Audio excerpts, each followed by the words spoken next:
Assalamualaikum warahmatullahi wabarakatuh. Perkenalkan, nama saya Siti Muharromah. Saya dari PAIK 5D, Pendidikan Agama Islam, Fakultas Talbiyah dan Keguruan, Universitas Islam Negeri Sultan Toha Saifuddin Jambi. Baiklah, di sini saya membuat video guna untuk memenuhi mata kuliah metodologi pendidikan yang diampu oleh Bapak Iskandar. Nah, di sini saya akan membuat video tentang pengertian metode penelitian.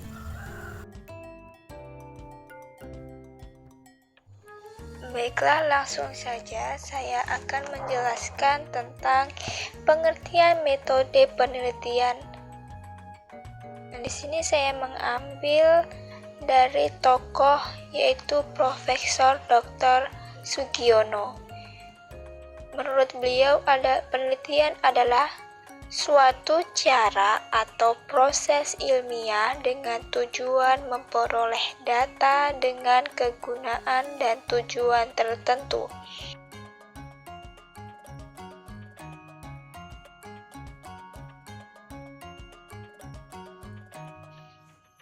Nah, di sini ada tujuan penelitian secara umum.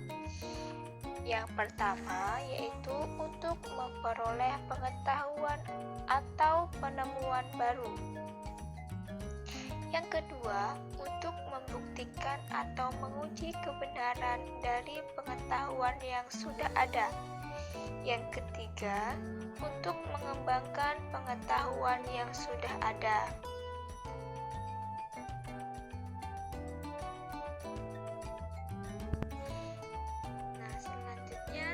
Yaitu jenis metode penelitian.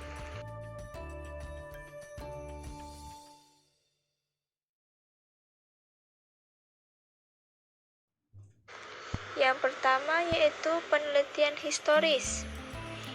Nah, di sini penelitian ini biasanya digunakan dengan melakukan penyelidikan, pemahaman, dan penjelasan terhadap suatu keadaan di masa lalu.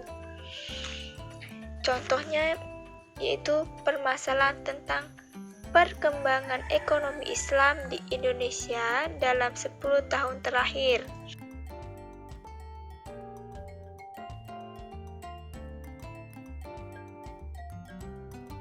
Yang kedua, penelitian korelasional. Penelitian ini biasanya identik dengan membandingkan antara satu variabel dengan variabel yang lain dalam penelitian tersebut. Contoh dari penelitian ini yaitu permasalahannya tentang bagaimanakah hubungan antara religiusitas dengan sikap terhadap bunga bank.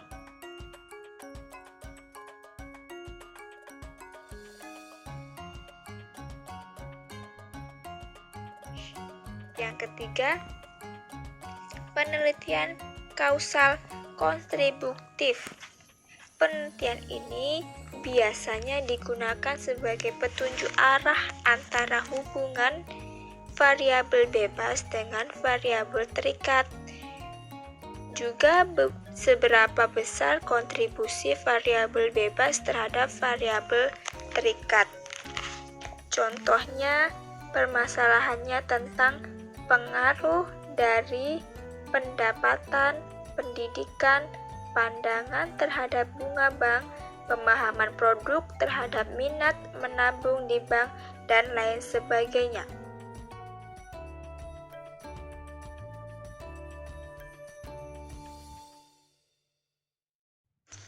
Yang keempat, penelitian eksperimental. Penelitian ini biasanya digunakan untuk menguji satu variabel terhadap dampak munculnya variabel yang lain. Contohnya, penerapan insentif compatible constraint terhadap masalah agensi pada pembiayaan mudharabah.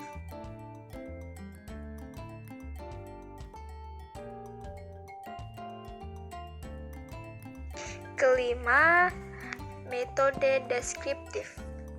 Metode riset ini mempunyai tujuan menjelaskan peristiwa tertentu yang sedang terjadi di masa sekarang dan pada masa lampau. Ada dua jenis metode riset dalam metode deskriptif ini, yaitu longitudinal atau sepanjang aktu serta cross seksional atau dalam waktu tertentu. Contoh, bagaimana tingkat kepuasan nasabah terhadap pelayanan bank syariah?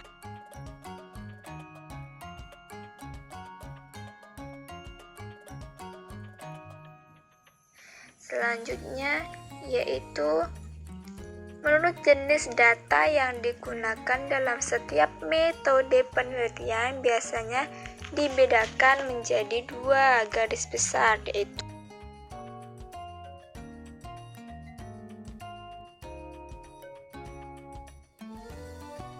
menggunakan metode data kualitatif.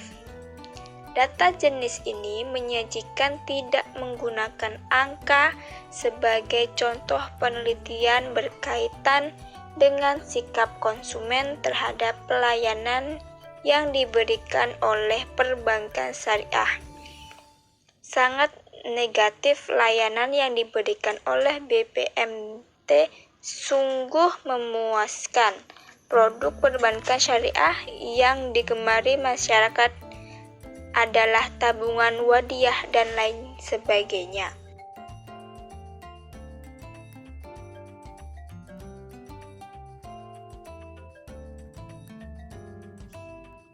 Yang kedua, data kuantitatif. Data jenis ini biasanya disajikan dalam bentuk angka, grafik, dan umumnya menggunakan rumus statistika dalam perhitungannya.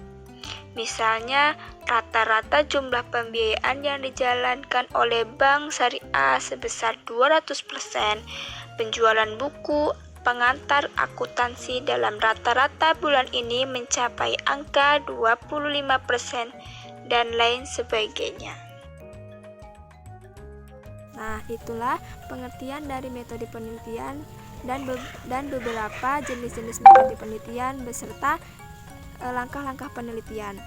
Itulah yang dapat saya sampaikan, kurang lebih saya mohon maaf. Saya akhiri, wassalamualaikum warahmatullahi wabarakatuh.